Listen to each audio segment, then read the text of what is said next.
ne peut être erroné. Et alors je sais que du bien en sortira, ne serait-ce que par la lecture seule de cette parole. Commençons notre lecture de Genèse chapitre 13, et depuis le verset 5 jusqu'au verset 15.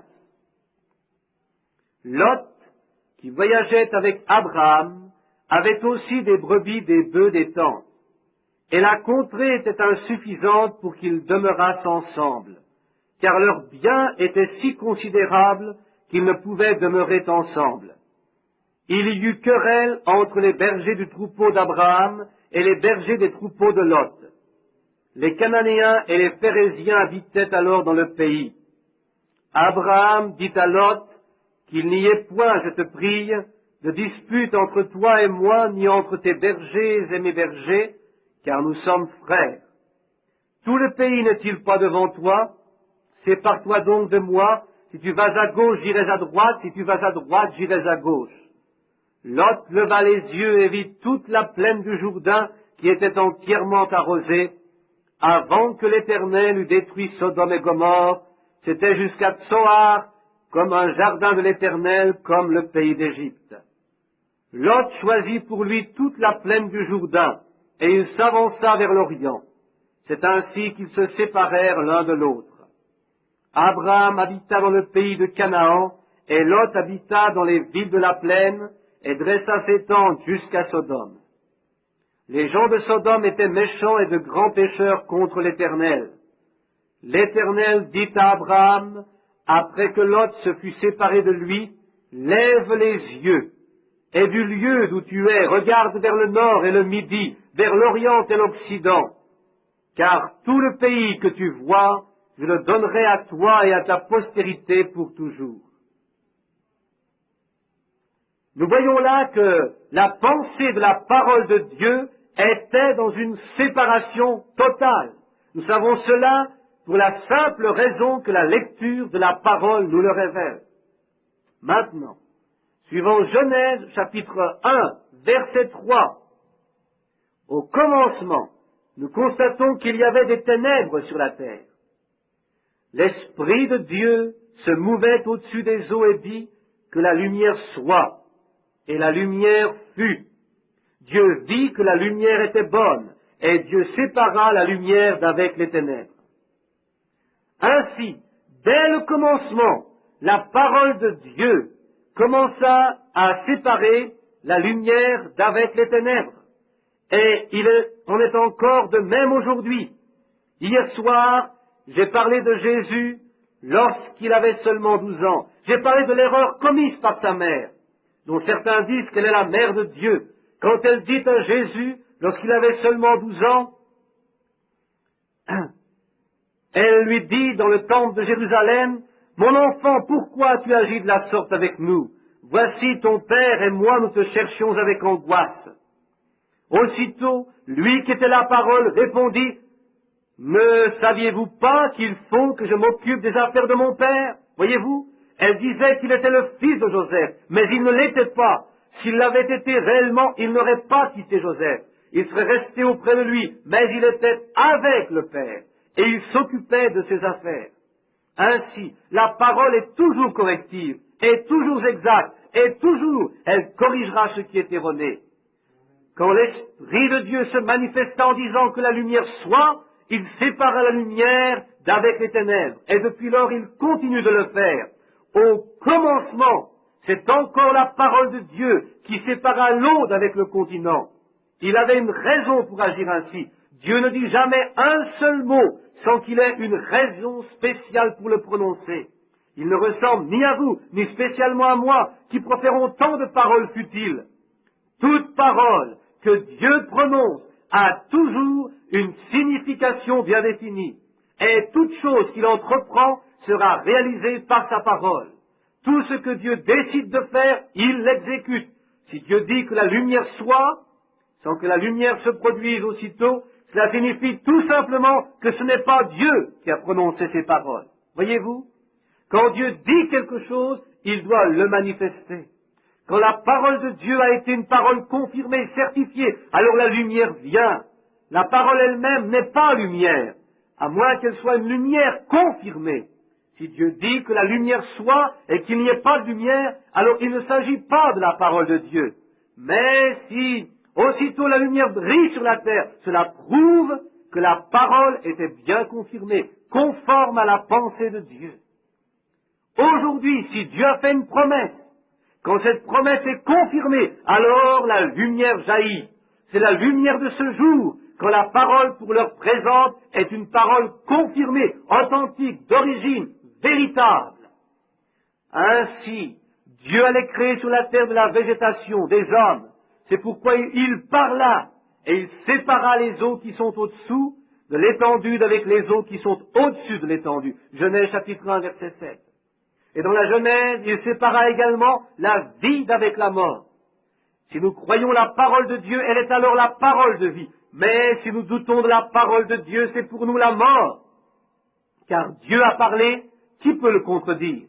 Si nous mettons en doute sa parole comme le fit Ève, alors cette parole devient mort pour nous.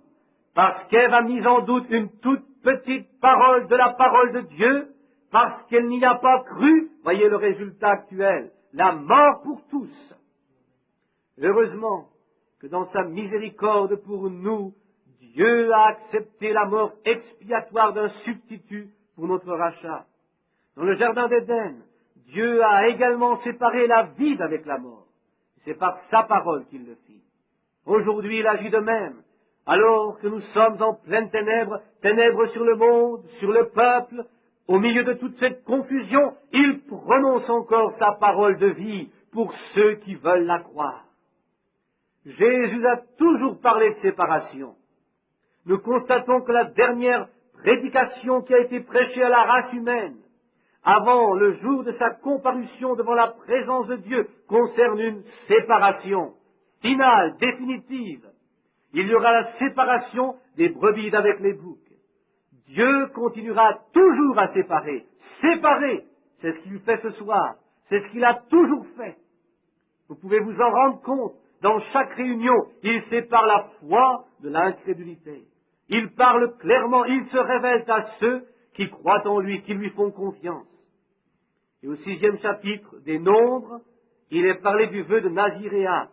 C'est là un vœu de séparation prononcé par celui qui veut se séparer du monde entier pour se consacrer uniquement à la parole de Dieu.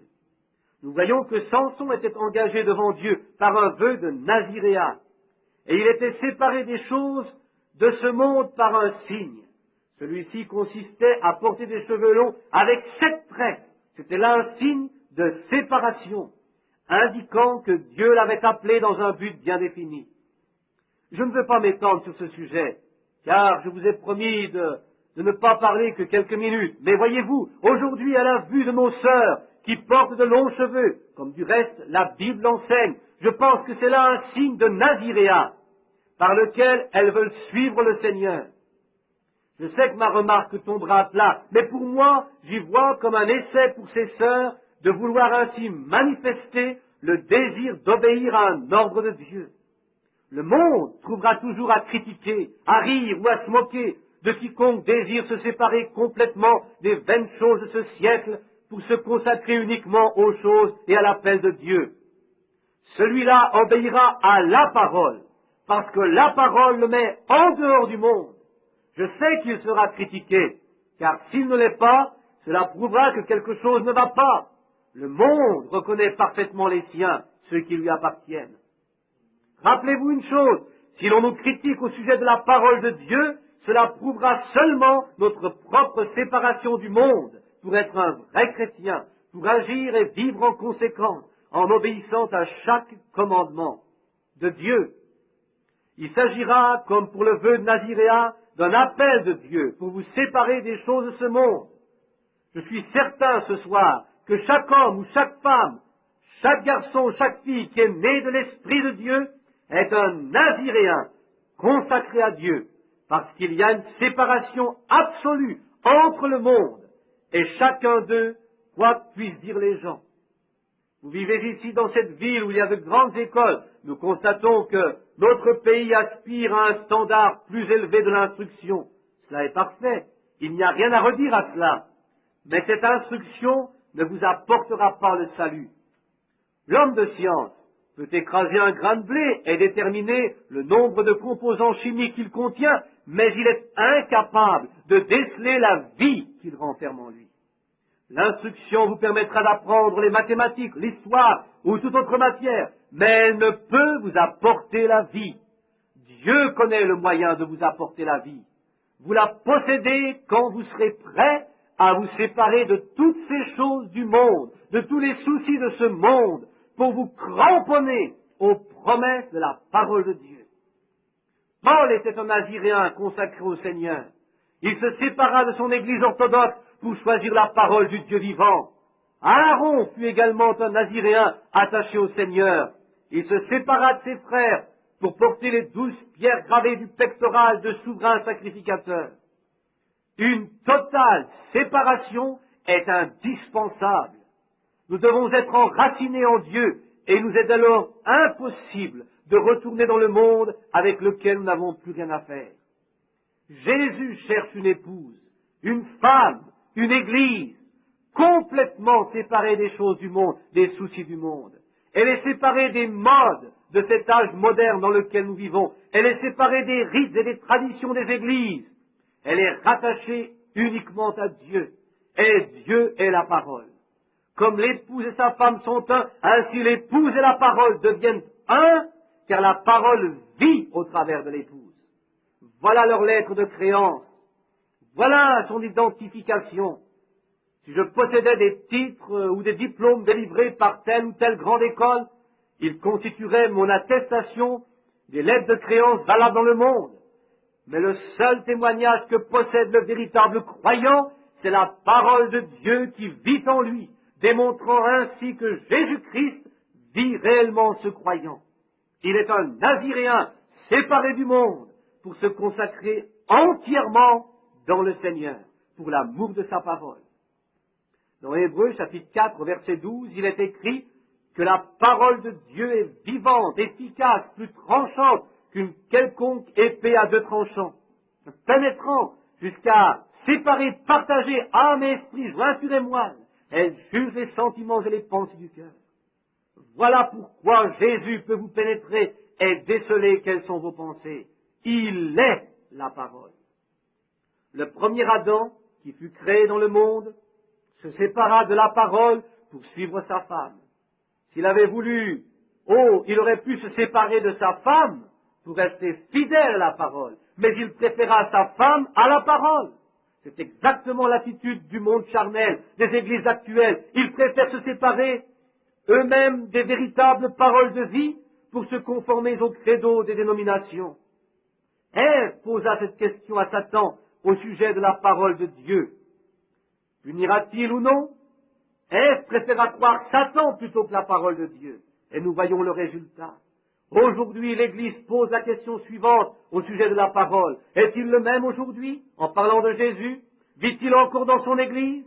Accomplit-il encore ses signes et ses miracles, comme il le fit quand il était ici sur cette terre?